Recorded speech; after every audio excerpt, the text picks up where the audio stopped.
আসসালামু আলাইকুম সবাইকে তানিয়াজ কিচেন স্টোরিতে আবারও স্বাগতম জানাচ্ছি আজকের নতুন রেসিপি দেখার জন্য। বাচ্চাদের টিফিনের জন্য খুবই সহজ রেসিপিতে ঝটপট তৈরি করা যাবে এমন একটা আলুর সমুচা তৈরি করে দেখাবো। আশা করছি রেসিপি সবার কাছে ভালো লাগবে। রেসিপি ভালো লাগলে অবশ্যই চ্যানেল সাবস্ক্রাইব করে আমার পাশে থাকবেন। প্রথমেই ময়দার একটা ডো তৈরি করে নিব। এর জন্য এখানে আমি 2 কাপ পরিমাণ ময়দা নিয়েছি। আটা দিয়েও কিন্তু এই ডোটা তৈরি করা যাবে।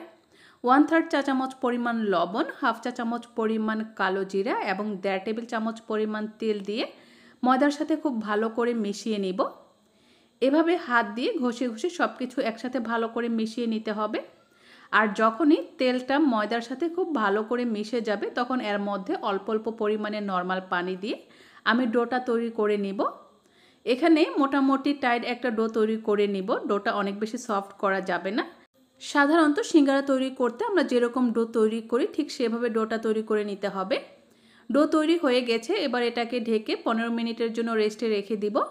এদিকে আমি আলুর পুর তৈরি করার জন্য চুলায় প্যানে 3 টেবিল চামচ পরিমাণ রান্নার তেল দিয়েছি। তেলটা গরম হয়ে আসলে এর মধ্যে 1 চা চামচ করে আদা এবং রসুন কুচি দিয়েছি। এগুলোকে আমি গ্রেটারে কুচি করে বা চপ করে নিয়েছি।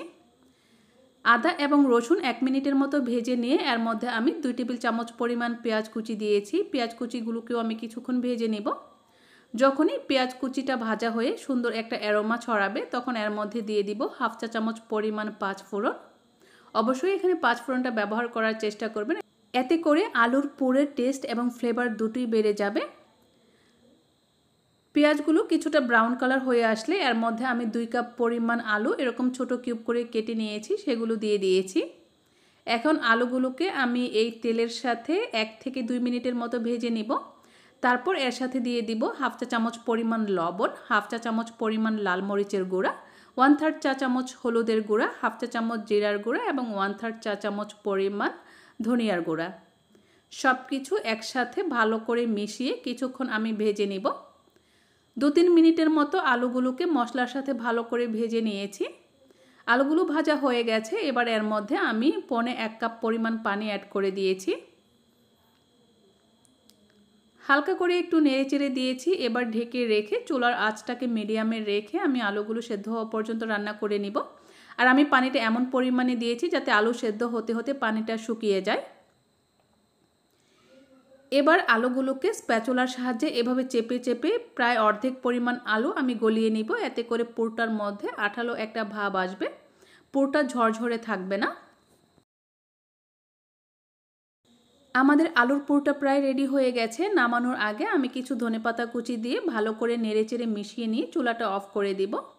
সমুচা তৈরি করার আগে এই আলুর পুরটাকে আমি কিছুটা ঠান্ডা করে নিব, কারণ এই গরম আলুর পুর কিন্তু সমুচার ভেতরে দেয়া যাবে না, তাহলে কিন্তু সমুচাগুলো একদমই পারফেক্ট হবে না।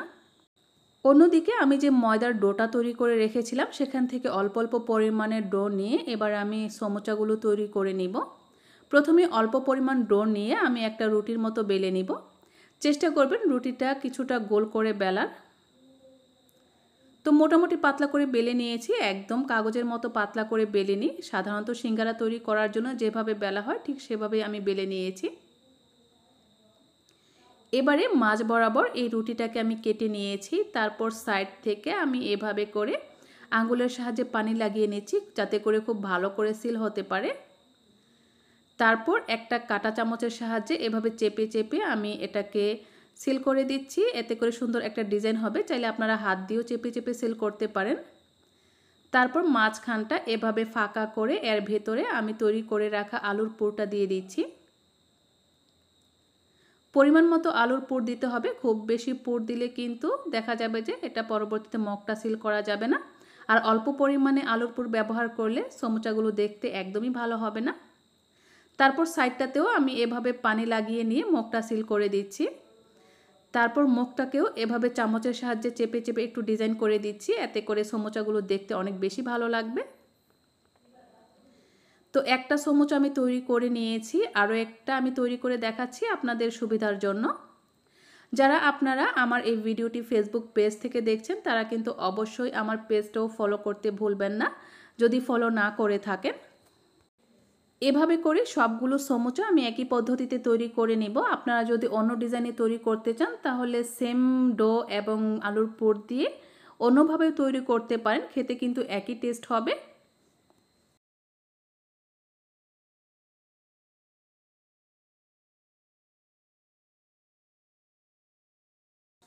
এভাবে করে সবগুলো তৈরি করে নিয়ে এগুলোকে আমি তেলে ভেজে নিব। এর জন্য চুলায় প্যানে তেল গরম করে নিয়েছি। আর তেলটা কিন্তু খুব বেশি গরম করা যাবে না, অল্প গরম হয়ে আসলে এর মধ্যে সমোচাগুলো ছেড়ে দিতে হবে।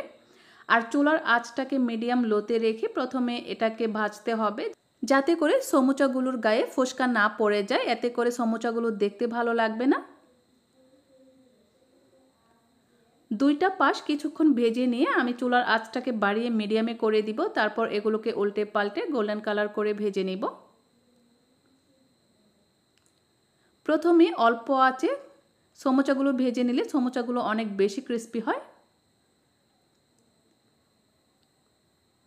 গোল্ডেন কালার করে এভাবে ভেজে নিয়ে এখন এগুলোকে আমি তেল ঝরিয়ে উঠিয়ে নিচ্ছি। আর বাকি সমোচাগুলো আমি একই পদ্ধতিতে ভেজে নিব। আসলে এই সমোচাগুলো শুধু বাচ্চাদের টিফিনে নয়, বিকেলের চায়ের সাথে কিংবা সকালের ব্রেকফাস্টেও খাওয়া যায়। সবাই অনেক বেশি পছন্দ করে। যদি রেসিপি ভালো লেগে থাকে তাহলে কিন্তু অবশ্যই ভিডিওটিতে লাইক এবং কমেন্ট করে দিবেন। আর আপনার ফ্রেন্ডস এবং ফ্যামিলির সাথে শেয়ার করবেন।